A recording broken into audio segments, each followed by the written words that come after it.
Assalamualaikum warahmatullahi wabarakatuh.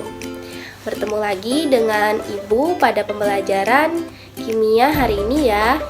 Nah, sekarang gimana nih kabar anak-anak Ibu semua? Semoga kita semua tetap dalam keadaan sehat dan tetap semangat ya. Nah, hari ini kita akan mempelajari materi tentang laju reaksi. Ada yang tahu nggak ini makanan apa? Yap, benar sekali, itu adalah ketoprak. Semuanya pasti pernah kan ya makan ketoprak? Nah, ketoprak ini merupakan saus kacang yang berbahan dasar kacang tanah yang digerus menjadi halus. Nah, kalian pernah nggak sih memperhatikan paman ketoprak nih menuangkan air ke dalam bubuk kacang yang sudah dihaluskan tadi? Tentunya pernah ya. Nah, kira-kira apa yang terjadi pada bubuk kacang tersebut? Yap, benar sekali, bubuk kacang tersebut menjadi encer. Nah, hal tersebut terjadi karena jumlah kepadatan bubuk kacang berkurang karena bertambahnya jumlah air. Nah, banyak yang mengira bahwa hal tersebut merupakan salah satu bentuk laju reaksi. Padahal kenyataannya hal tersebut bukan salah satu bentuk laju reaksi. Kenapa seperti itu ya? Nah, untuk kita pahami lebih lanjut tentang materi kita pada hari ini, mari kita simak pembahasan berikutnya, yaitu tentang faktor-faktor yang mempengaruhi laju reaksi.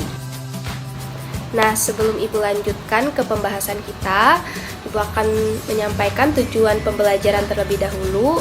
Setelah menyimak video ini, diharapkan peserta didik dapat menganalisis faktor-faktor yang mempengaruhi laju reaksi dengan benar.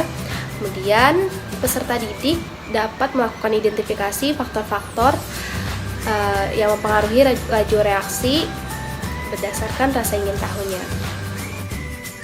Nah, jadi laju reaksi ini dipengaruhi oleh beberapa faktor. Yang pertama akan kita bahas terlebih dahulu, yaitu faktor konsentrasi. Konsentrasi yang mempengaruhi laju reaksi adalah jumlah mol dalam 1 liter pelarut.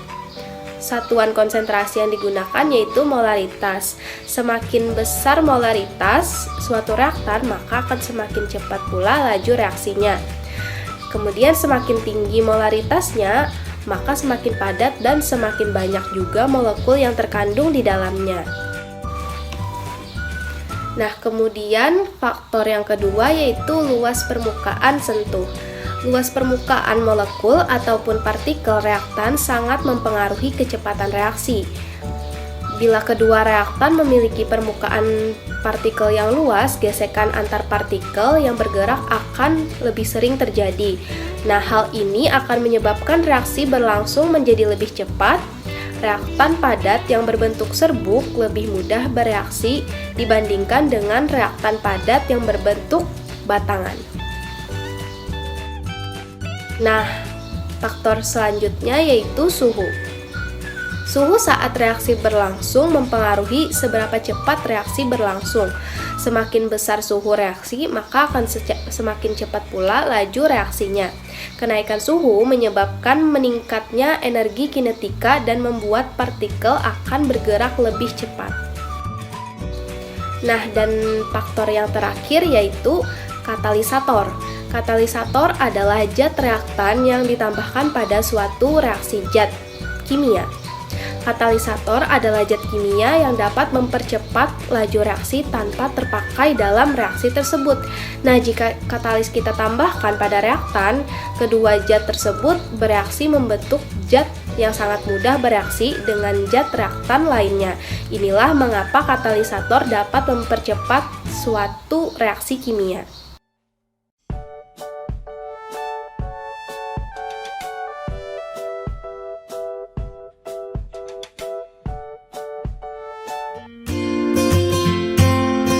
Laju reaksi. Laju reaksi adalah laju yang menyatakan ukuran kelajuan berlangsungnya reaksi kimia. Tahukah kamu bahwa cepat lambatnya laju reaksi dipengaruhi oleh beberapa faktor? Apakah faktor-faktor tersebut? Faktor yang pertama yaitu luas permukaan atau ukuran partikel. Sebagai contoh, terdapat tablet vitamin C dan serbuk vitamin C.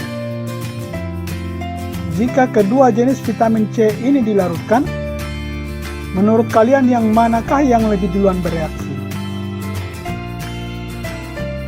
Secara teori, serbuk vitamin C akan lebih mudah bereaksi daripada tablet vitamin C. Mengapa demikian? Hal ini karena semakin kecil ukuran suatu materi, maka mengandung arti memperluas permukaan sentuh materi tersebut. Suatu reaksi kimia akan berlangsung melalui tumbukan-tumbukan dari molekul-molekul zat yang bereaksi. Semakin luas bidang sentuh, kemungkinan terjadinya tumbukan semakin besar. Jadi, semakin besar permukaan, semakin cepat laju reaksi.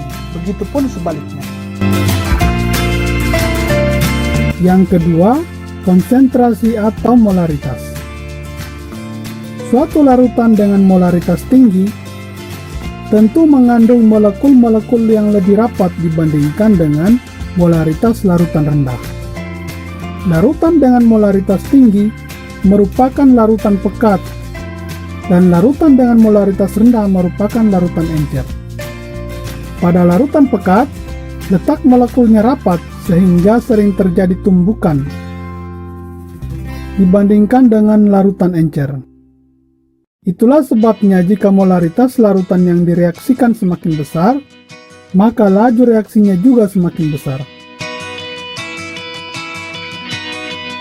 Faktor ketiga, suhu.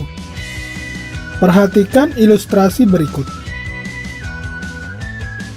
Jika ke dalam gelas kimia ini kita masukkan gula, menurut kalian yang manakah duluan larut? Tentu gelas kimia yang terdapat air panas. Mengapa dengan semakin tinggi suhu, laju reaksi semakin cepat? Suhu mempunyai hubungan linear dengan gerakan molekul. Jika suhu semakin tinggi, maka molekul-molekul dalam materi akan semakin cepat bergerak. Akibatnya, frekuensi terjadinya tumbukan semakin besar. Hal ini dapat mempercepat laju reaksi. Dan yang terakhir, katalis. Katalisator merupakan zat yang mampu mempengaruhi laju reaksi. Dalam kerjanya, katalisator akan ikut bereaksi dengan zat-zat reaktan. Tetapi di akhir proses reaksi, katalisator tersebut akan memisah kembali. Nah, jadi kenapa si ketoprak ini tadi bukan salah satu yang termasuk laju reaksi, bentuk laju reaksi ya?